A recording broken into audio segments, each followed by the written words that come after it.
राजकुमार और राजकुमारी की रहस्यमयी प्रेम कहानी।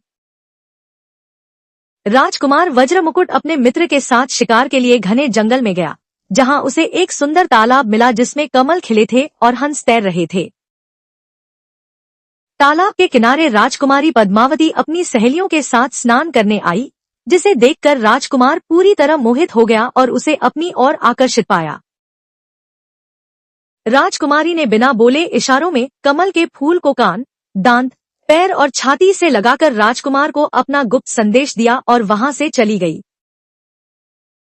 राजकुमार और उसका मित्र कर्नाटक पहुंचे, जहां उन्हें एक दयालु बूढ़ी औरत मिली जो कभी राजकुमारी की धाय हुआ करती थी और उसने उन्हें शरण दी। जब बूढ़ी औरत ने राजकुमारी को राजकुमार का संदेश दिया, तो राजकुमारी ने गुस्से में चंदन लगाकर उसके गाल पर तमाचा मारा, जो वास्तव में एक गुप्त संकेत था। राजकुमार का मित्र चतुर था। उसने राजकुमारी के चंदन और केसर के संकेतों को समझा और राजकुमार को धैर्य रखने और सही समय का इंतजार करने को कहा। राजकुमारी और राजकुमार की गुप्त प्रेम कहानी। राजकुमार ने बुढ़िया का भेष धारण किया और रात के अंधेरे में महल की खिड़की के रास्ते राजकुमारी से मिलने अंदर पहुंचा। राजकुमारी ने राजकुमार के लिए स्वादिष्ट भोजन भेजा, लेकिन चतुर दीवान के बेटे ने कुत्ते को खिलाकर पता लगाया कि उसमें जहर था।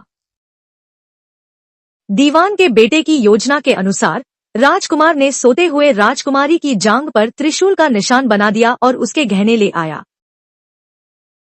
दीवान का बेटा योगी का भेष बनाकर श्मशान में बैठ गया और राजकुमार ने गहने बेचकर राजा का ध्यान अपनी ओर खींचा।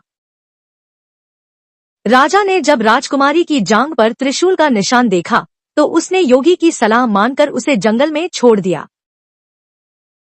अंत में राजकुमार और दीवान का बेटा राजकुमारी को ले गए और बेताल ने राजा से पूछा कि इस पूरी कहानी में पाप किसका है।